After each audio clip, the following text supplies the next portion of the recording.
Hello दोस्तों, मैं आपका स्वागत करता हूँ लीगोलॉजी में। आज हम देखेंगे एफिडेविट क्या है और एफिडेविट को ड्राफ्ट कैसे करते हैं।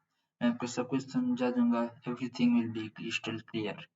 So let's start. So first of all, there are some points over here that we need to be very clear about. Affidavit is a sworn-in statement by a person under an oath, and that person is called a deponent. जो person affidavit करता है उसे deponent कहते हैं। Affidavit को लिखने के लिए एक रिस्पेक्टेड फॉर्मेट रहता है जिसमें वो लिखना होता है। आप ऐसे ही एफिडेविट नहीं ड्राफ्ट कर सकते। Before presenting an affidavit it must be notarised by the notary. Affidavit को हमेशा नोटरी के सामने ही ऑथराइज करना पड़ता है, उसे नोटराइज करना पड़ता है। नेक्स्ट पॉइंट में हम कहते हैं कि फैक्ट जो होते हैं एफिडेविट में वो हर 100% सच रहना चाहिए और वो एफिडेविट हमेशा रिटर्न में रहना चाहिए, ना कि oral. It cannot be made by a minor. जो भी व्यक्ति 18 से नीचे है, 18 ईयर्स के नीचे है, वो एफिडेविट को नहीं ड्राफ्ट कर सकते। It is only been drafted by a major. और अगर आप फॉल्स एफिडेविट फाइल करते हैं तो आपको 191, 193, 195, 199 ऑफ आईपीसी के तहत आपको सजा मिलती है। तो ये था इंट्रोडक्शन। अब हम देखेंगे एफिडेविट को ड्राफ्ट कैसे किया जाता है। चलो friends, let's do it. So दोस्तों, इधर लिखा है draft an affidavit to obtain student visa for higher education. आपको हायर एजुकेशन प्राप्त करने के लिए एक एफिडेविट लिखना है, ड्राफ्ट करना है। देखते हैं कैसे लिखते हैं एक एफिडेविट। तो फर्स्ट ऑफ ऑल आपकी स्टार्टिंग में ऑफकोर्स आएगा एफिडेविट। इसके बाद हमेशा स्टार्टिंग में I is very important. I comma आपका नाम, सन और डॉटर ऑफ आपके पिताजी का नाम, एज आपकी एज, नेशनल अब जिस भी कंट्री को बिलोंग करते हैं, जैसे कि मैं इंडिया को बिलोंग करता हूँ तो मैं बोलूँगा इंडियन नेशनल। रेजिडेंट ऑफ आपका नॉर्मल रेजिडेंट एड्रेस। और ये पार्ट बहुत इंपॉर्टेंट है। I should do hereby solemnly affirm and state an oath as under।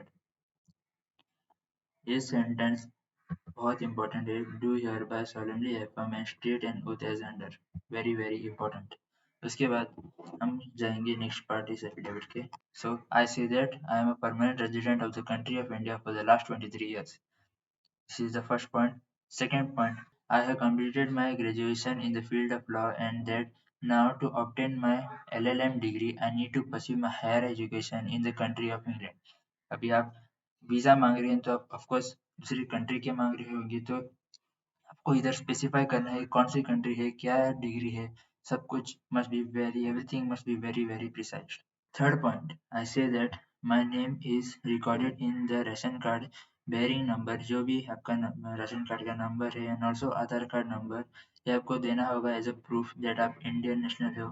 I have a savings bank account number with the SBI bank account number, जो भी account number है इधर, that has an amount of 10 lakhs, and I have also applied for a student loan of 50 lakhs that has already been granted। So आपको इधर बोलना है कि जो भी आपने किया है वो सब कुछ ग्रांटेड है, आप फाइनेंशियली सॉल्वेंट हो, जिससे कि आप अपने ओन अफेयर्स को मैनेज कर पाओगे।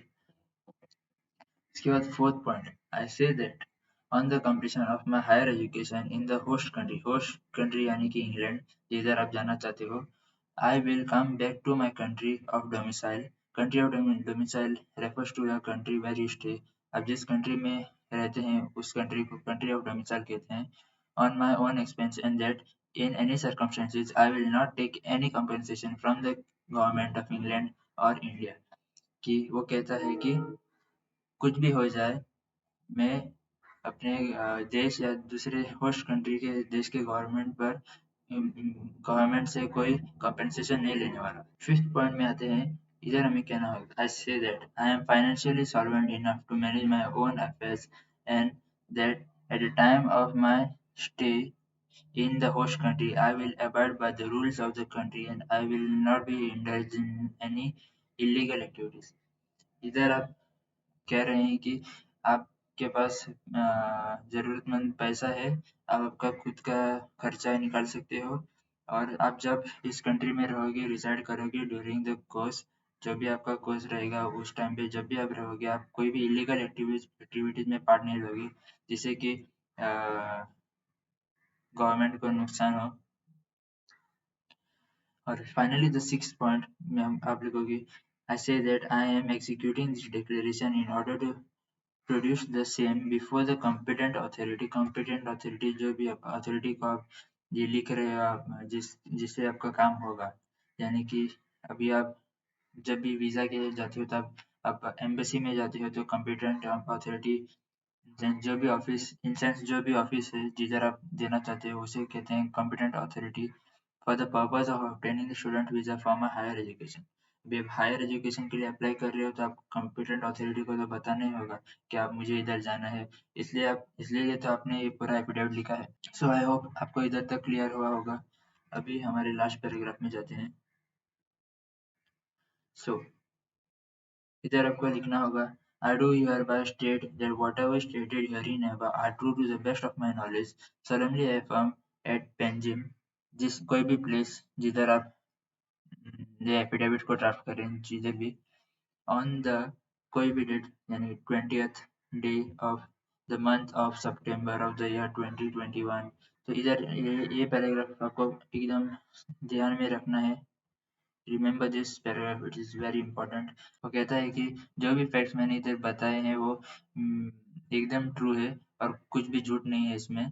solemnly affirm at पेंजिम जिस भी प्लेस में आप एफिडेविट ड्राफ्ट कर रहे हो उस प्लेस का नाम, डेट, लाइक अगर आप 20th को लिख रहे हो तो 20th day of the month of जिस भी मंथ और जो भी साल।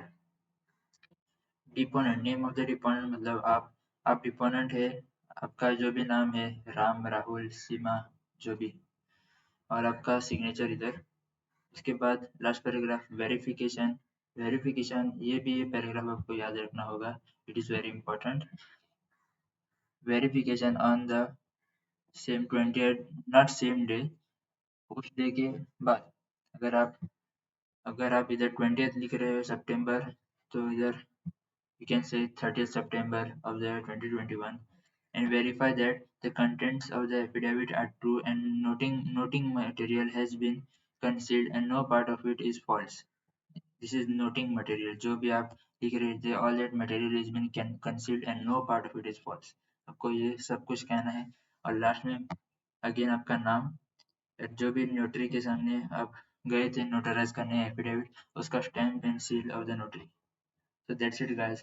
अगर आपको इस वीडियो से कोई हेल्प मिली हो तो ज़रूर सब्सक्राइब कीजिए मेरे चैनल को और बेल आइकन को भी दबाएं जिससे कि जब भी मैं कोई नया वीडियो डालता हूँ तब आपको उसकी नोटिफिकेशन मिले। Thank you guys, thanks a lot.